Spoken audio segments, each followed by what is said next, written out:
Wahabi atau orang-orang yang selalu mengajak kembali kepada Al-Quran dan As-Sunnah biasanya selalu menjebak anak-anak muda muslim yang masih hijau, yang masih merah jabang bayi itu dengan pertanyaan yang menjebak.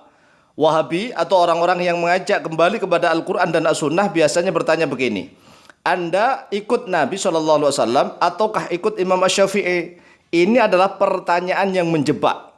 Jika anak-anak itu belum paham tentang apa-apa, mereka akan langsung jawab, ya ikut Nabi. Padahal salah. Salah kalau menjawab seperti itu. Oleh sebab itu, perhatikanlah jawaban kami. Ya, dengan tegas saya Dawam Mu'alim menjawab bahwa saya ikut Imam Asy-Syafi'i radhiyallahu an. Karena Imam Syafi'i sudah terbukti mengikuti Rasulullah SAW. Ini dibuktikan oleh jutaan ulama, jutaan bukan hanya ratusan tetapi jutaan ulama dari seluruh dunia, dari generasi ke generasi, dari zaman ke zaman. Bahkan beliau adalah pembela ajaran dan sunnah Nabi SAW. Jika saya mengaku mengikuti Nabi SAW secara langsung, maka saya akan ditertawakan oleh semua makhluk. Karena dari mana saya tahu ajaran Rasulullah SAW? Kalau bukan dari guru ke guru, melalui jalur sanad yang sambung pada Imam Syafi'i radhiyallahu an hingga sampai kepada Rasulullah SAW.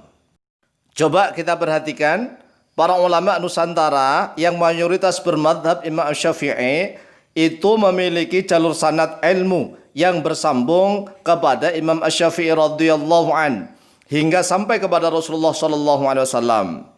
Singkat saja, kita langsung singkat seperti Syekh Muhammad Arsyad Al-Banjari, yaitu salah satu ulama Nusantara yang lahir di Banjarmasin, Kalimantan Selatan, yang beliau wafat di Klampayan, maka beliau disebut sebagai Datuk Klampayan.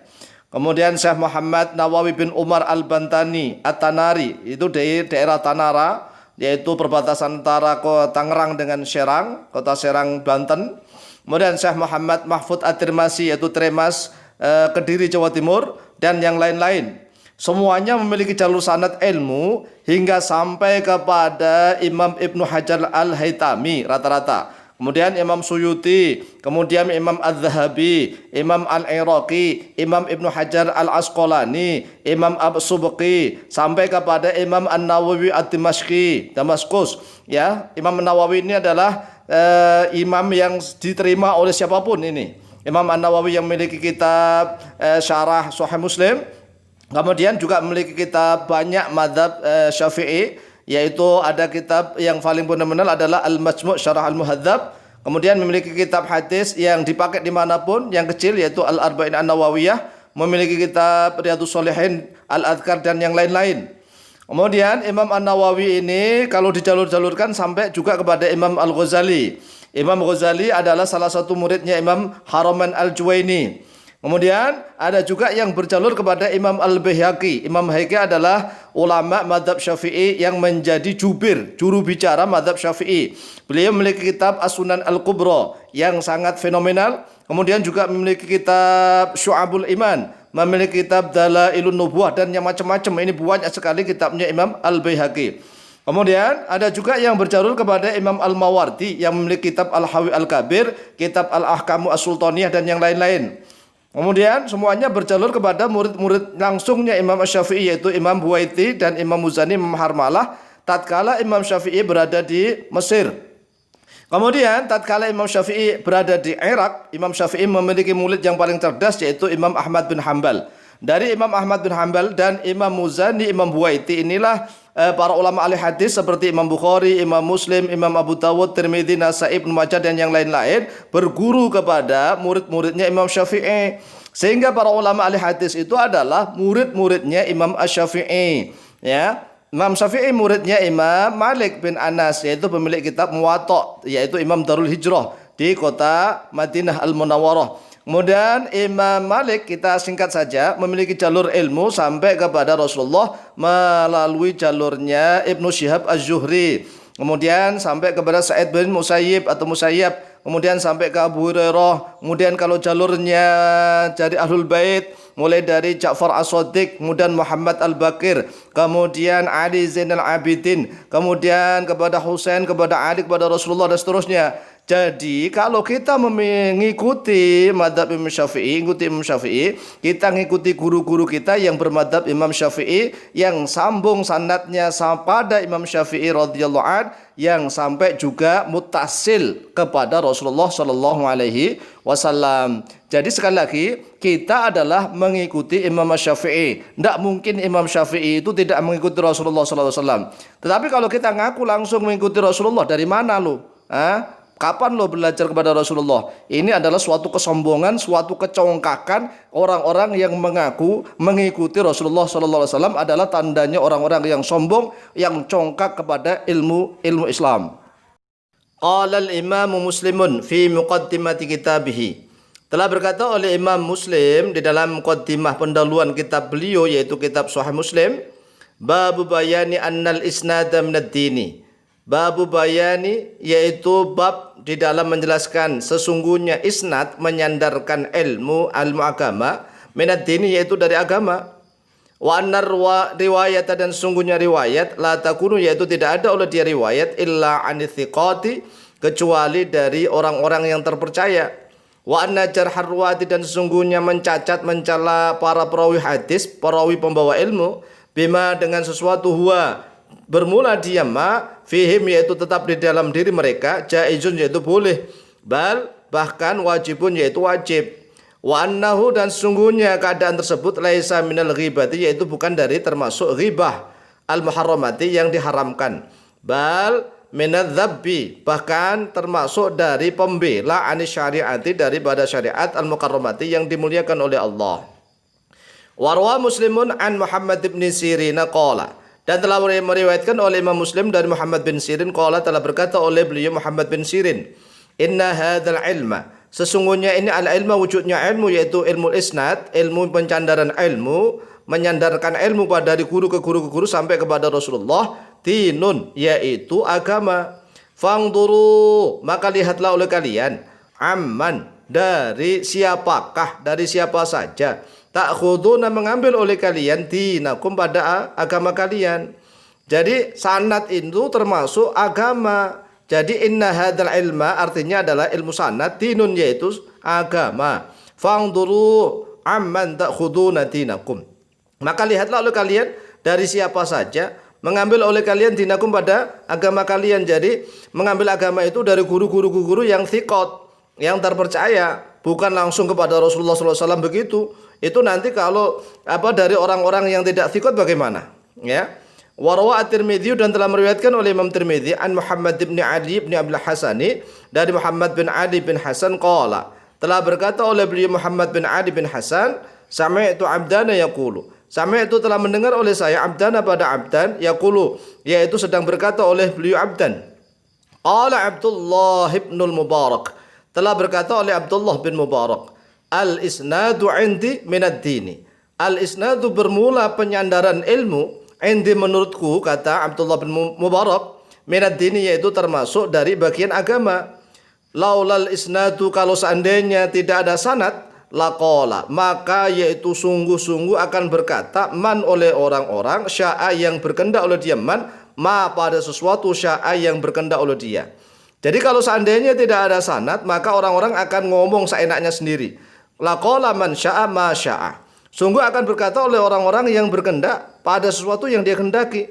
Jadi ngajak kembali kepada Al-Quran dan hadis. Ayo kembali kepada Al-Quran dan hadis. Yang namanya kembali itu kalau sudah tersesat, ya. Antum kan sudah tersesat karena tidak mau bermadhab, berpijak kepada pendapat para ulama yang sudah meneliti Al-Quran dan hadisnya Rasulullah SAW, sebagaimana yang dilakukan oleh para mujtahid mutlak mustaqil, yaitu salah satunya adalah Imam Asy-Syafi'i radhiyallahu an.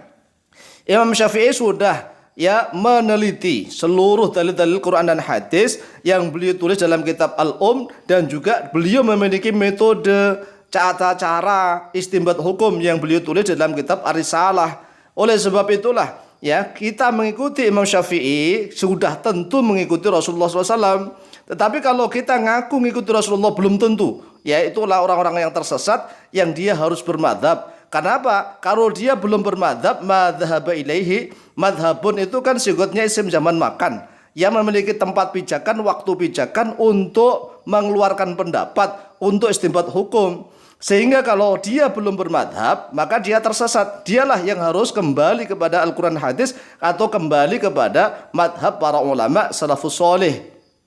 Karena para ulama salafus soleh itulah yang betul-betul sudah matang. Mereka adalah para ulama yang al-alim, al-allamah. Mereka yang zuhud dan wara'. Mereka adalah ulama-ulama kelas mujtahid. Bahkan Imam Syafi'i adalah kelas mujtahid mutlak mustaqil. Ya, mereka walaupun alim dan al-alamah, mereka sangat tawadhu, ya, sangat tawadhu, sangat rendah diri, rendah hati. Mereka tidak sombong, tidak congkak.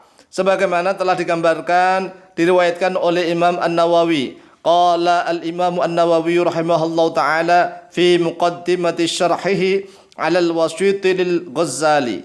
Telah berkata oleh Imam An-Nawawi rahimahullahu taala di dalam muqaddimah, yaitu pendahuluan sarahnya kitab beliau, Al-Wasit, atas kitab Al-Wasit lil-Ghazali miliknya Imam Al-Ghazali. Sahha 'an Syafi'i rahimahullahu taala annahu qala. Telah sahih riwayat dari Imam Asy-Syafi'i rahimahullahu taala bahwa sesungguhnya beliau telah berkata begini. Idza wajadtum fi kitabi hadza khilafa sunnati Rasulillah sallallahu alaihi wasallam faqulu bis sunnati wad'u qawli.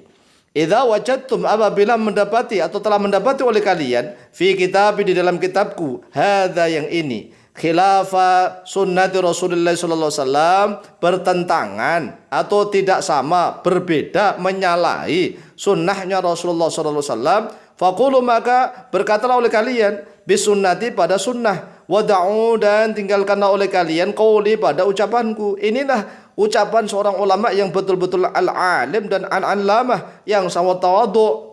Padahal beliau ini adalah ulama yang sudah teruji keilmuannya oleh siapapun. Bahkan hampir saja beliau tidak pernah kalah, ya, debat dengan siapapun. Wa fi riwayatin, dan yaitu tetap di dalam suatu riwayat, idza sahha al-haditsu khilafa qawli fa'malu bil hadithi wajruqu qawli.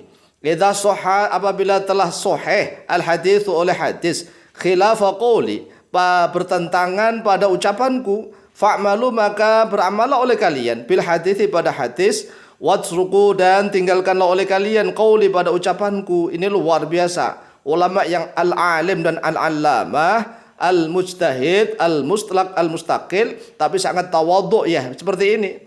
Waruwiya hadzal qawlu bi alfadhin mukhtalifatin. Waruwiya, dan telah diriwayatkan hadza, terhadap ini, al-qawlu, wujudnya qaul, yaitu perkataannya Imam Asy-Syafi'i radhiyallahu an, bi alfadhin, dengan beberapa lafaz, mukhtalifatin, yang berbeda-beda. Warawa ba'dhum, dan telah meriwayatkan ba'dhum, oleh sebagian mereka para ulama, annahu, pada sungguhnya beliau Imam Asy-Syafi'i radhiyallahu an, qala, telah berkata oleh beliau Imam Syafi'i, idza sahha al-haditsu fa huwa madhhabi. Idza sahha, apabila telah sahih al-haditsu, oleh hadis, fa huwa, maka bermula dia hadis, madhhabi, yaitu madhabku. Artinya Imam Asy-Syafi'i itu sangat mendukung adanya periwayatan hadis yang sahih-sahih. Beliau tidak mau menerima hadis yang dhaif, apalagi maudhu, begitu. Sehingga apapun yang beliau lakukan itu sesuai dengan sunnahnya Rasulullah sallallahu alaihi wasallam. Maka beliau mengatakan idza sahha al-haditsu fa huwa madhhabi. Ya, jangan kita langsung ikut Rasulullah tanpa melalui guru, bukan begitu maksudnya. Waqad kana Imamun Asy-Syafi'i, dan sungguh yaitu ada imamuna, oleh imam kami Asy-Syafi'i, ialah Imam Syafi'i radhiyallahu an, mutawadhi'an, yaitu orang yang sangat tawadhu, khafidun, yaitu orang yang merendahkan, janahu, pada kedua sayapnya, yaitu kedua pundaknya, lil mukminina, kepada orang-orang mukmin. Jadi beliau ini sangat tawadhu, sangat merendahkan diri kepada siapapun orang-orang mukmin. Qala, telah berkata oleh beliau Imam Asy-Syafi'i, ma nadartu ahadan fa ahbabtu ay yukhti'a.